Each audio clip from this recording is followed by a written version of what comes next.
have, from Northern Territory Badminton, Alan Puhalovich. Is that what I got it right? Hang on, we'll just say that again. Thanks very much, Darryl. That's pretty close. Okay, well, we'll get that right anyway. But look, Alan, you had an AGM last night, and obviously, I guess one of the big things for discussion has to be the situation badminton finds itself in, with 240 players ranging over juniors, competition players and seniors. You've got a pretty active group, and you play 50 weeks a year, and you've lost your 4 courts. The government's going to knock the building down and build housing, and you had nothing really offered which can replace and supply you with a playing venue to continue the good work. What's happening?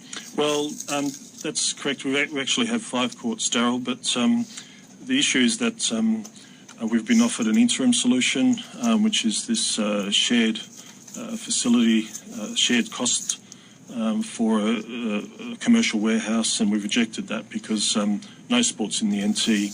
They wanted. The government said they'd go halves, but it was 160 rent, and they said they'd pay 80, and you've got to pay 80,000.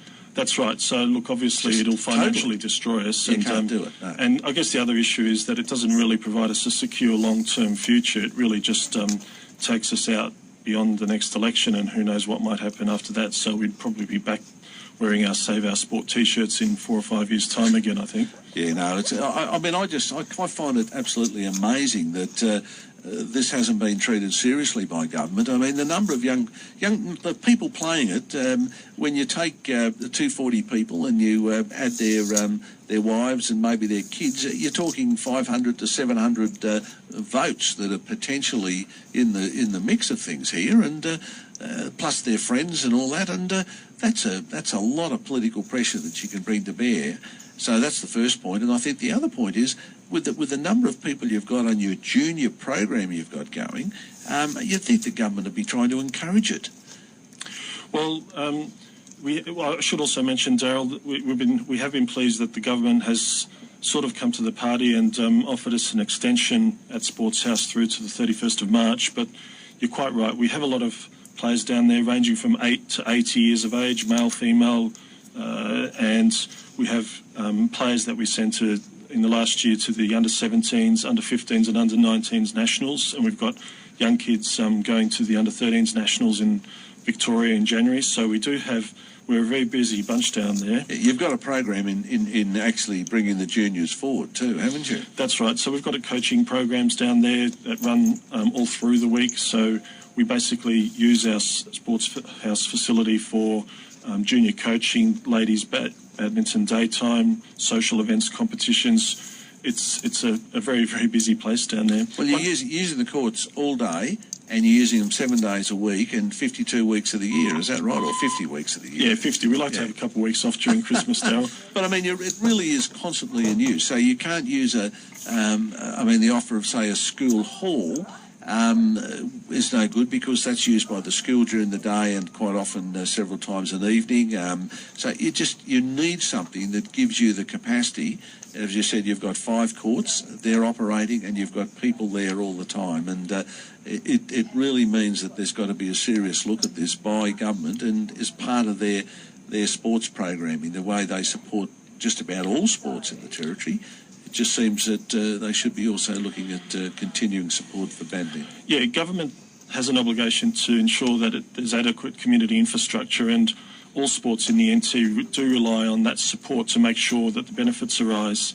They have talked to us about going back to school halls, but we were there in the late 70s, and the CLP government in the early 80s gave us Sports House to develop the sport, and over the last 30 years, we've started from a handful of players to come to what we've got now. Yeah. Just one point on the numbers, Darryl. What we've proposed to the government several months ago now is the establishment of a multi-purpose facility at Marara, because we floated around Marara and talked to all the other sports, and we found that gymnastics, table tennis and judo in their existing facility don't have enough space to meet demand. They're knocking back kids with sports vouchers, and so what we've done is proposed a facility next door to that one where we would go in with judo and table tennis, and allow gymnastics to expand in this existing facility. So the beauty of that is within the current infrastructure of Sports House in that building there are currently about 1,400 participants each week. Right. And with what we're proposing with this multi-purpose facility at Marara, it would lift up participation rates to about 2,700 people per week. Yeah. So that's actually a lot of people who could benefit from what we're proposing, but as yet, unfortunately, we're not really getting any favourable response from government on that. I mean, the government certainly has got difficulties with budgets, but I think in the interim, in long-term planning, they could look at that, and then in the interim, do some subsidy in an area where you could, because there are a lot of buildings around the place, and obviously with some appropriate work, they could be turned into temporary accommodation with a long-term aim of moving into a full-time area. And I think that's really something that you should pursue. It's very, very sensible. But I can only wish you well. I know that one of the other things, well, there's a couple of things. One, you can't play outdoors. You're using a shuttle which is got, made of light, it's got feathers on it, and you just can't allow the vagaries of weather to dictate when you play and how you play. And secondly, it is one of the biggest sports in Southeast Asia, particularly Indonesia, Malaysia, and places like the Philippines and Thailand. And we're trying to engage the people to our north and increase our relationships. And sport is always an ideal way to make friends and to develop inter-country relationships. And with badminton, it's one of the most popular sports in Southeast Asia. Yeah, we do see it as a good vehicle for enhancing relationships. Business and sport is traditionally, as you know, Darryl, a great way to enhance those relationships. So we, in the past, have run many Arafura Games events. We've run national championships up here as well, but the Arafura Games, we've got good contacts with people in Asia. I guess the other thing with the AGM, Darryl, that we had last night, that was quite an interesting affair. Obviously, tremendous passion down there, anger, concern, etc.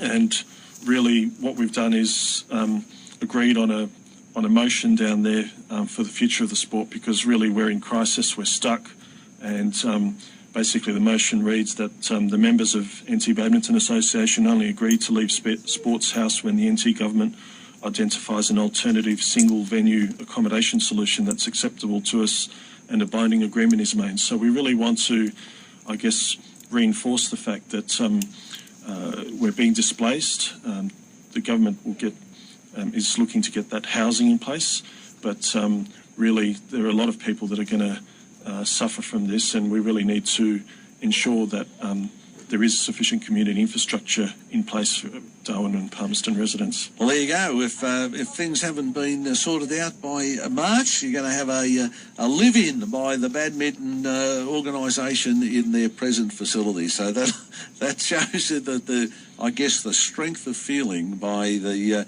people in the association. And if I was there, I'd be probably feeling very similar. I just think that the government can do far better than this. And as I said earlier in the week, it's almost like bully boy tactics. Do it our way or go and whistle in the wind. Well, it's not the way you should be working. We should be making sure that the people that are playing badminton feel as though they're part and parcel of the territory sporting community and not being treated by in a way which is totally different, and especially the circumstances they have. So all I can say, Alan, is thanks for coming in. Good luck. I'm certainly very supportive of organisations like yourself who suddenly lose, terrific terrific momentum that you've built up into your junior program, all that stuff. So thanks very much for coming in, mate.